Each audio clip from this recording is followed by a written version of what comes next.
Happy Monday, guys. It's your boy Stas here. Got the double espresso on deck. How could I not on this beautiful Monday, especially as the market is down across the board, pretty much between 0.5% to 0.75% on all the indices. The VIX is up 7%, and the metals, just like we talked about, are pulling back. Silver's down 6.5%, and gold's down, over 4%. So we're going to go over the charts, what I'm looking to do, stocks I'm looking at, right? What I'm buying literally now in real time. So guys, cheers again. Hit the like button. Make sure to subscribe. Join the Patreon for my private portfolio updates, right?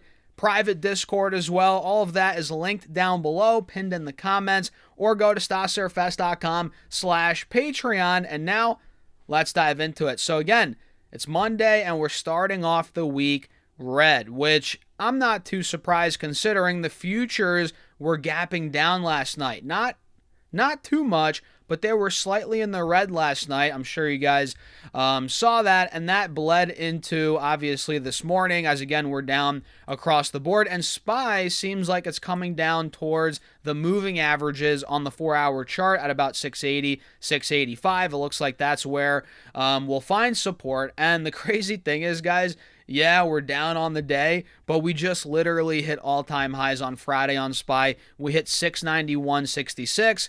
Now we're just seeing a healthy pull down, again, to these moving averages, which I think will find support 680, 685 in the short term. And on QQQ, we're noticing this did not hit all-time highs on Friday, but it is starting to break through these moving averages as of last week. And now we're seeing a little pullback, right? But we're still above the 50 and the 180 SMAs on the 4-hour chart at about 615, 620. And, ultimately, man, in the new year, I'm gonna be watching 625 like a hawk on QQQ. Once that breaks, I think it will. I don't know when, obviously, right? I'm not a fortune teller, guys, but I think once we do take that out, I think 625 breaks, we go to 640, no problem. I think all-time highs are right around the corner, and we're kind of shaping up for that. You guys see these higher lows being put in on QQQ right now. You're seeing another one's being put in, another one right here, another one right here. So we have an ascending triangle, in other words. So again, if it takes that 625, 627 level out, this is going to go, I think, in my opinion, a decent amount higher in the new year. So I'm going to set an alert at 625 a share. I'll do another one at 627 here on QQQ. Let me do that. Mark is at or above. And yeah, that's what we're looking like on these indices, guys. We're looking good, even though we're down on the day. I would still think the bulls, I would still say they're in charge, right? Do you guys agree? Let me know in the comments. And you guys probably saw my silver video. I didn't make a long form video. I talked about it in a short form, and I was saying, guys, silver, it needs to pull back. And a lot of people were like, oh, Stas, what are you talking about? Silver's going a lot higher. And yes, I think there's a good chance it goes a lot higher, but in the short term, it's just ridiculously overbought. I was talking about this, I think, on Friday or Saturday. I forget exactly the day. And I was saying, guys, I think it was actually Friday. I was like, guys, this is ridiculous. It's too hot. And we hit 82 an ounce in the futures overnight, I'm pretty sure, right? Yesterday. And it got even crazier. Now we're down to 72 an ounce. So we got the healthy pullback. And now people might be like, Stas, are you going to short it now? No, I'm not. I think the move was made. So I think the pullback, the move was made. In other words, I don't see it going down much more. Sure, if it breaks this 50 SMA on the 4-hour chart at about $70, all right, maybe it goes down 60, 62 an ounce, but I just don't see that, quite frankly, happening, at least as of now. And of course, I'll make the video once if it does start to break down on these charts. We'll cover it. But yeah, the pullback on silver, we got it, right? SLV saw a nice healthy pullback, which is the ETF that tracks the price of silver. And this is exactly what I was calling for. I wasn't calling for a collapse in silver.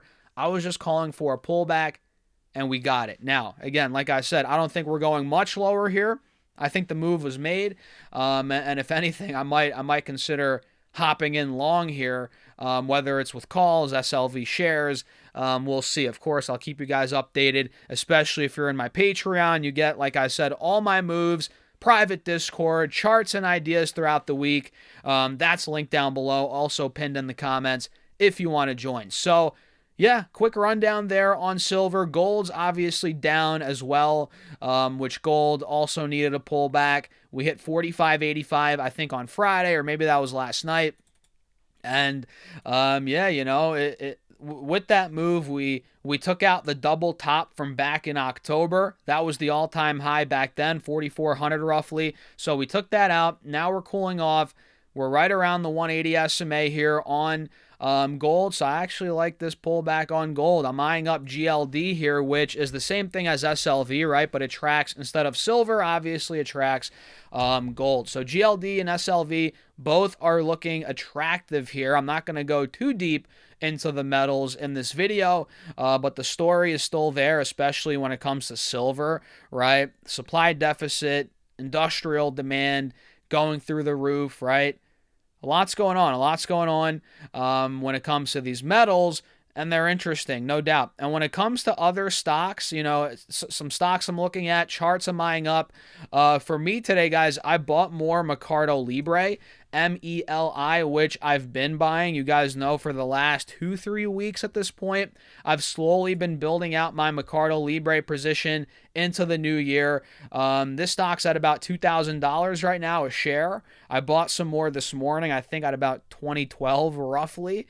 So I'm building it up here in the low 2000s. If it gets back to the 1900s, I'll add more. You know, I think I bought more shares there last week.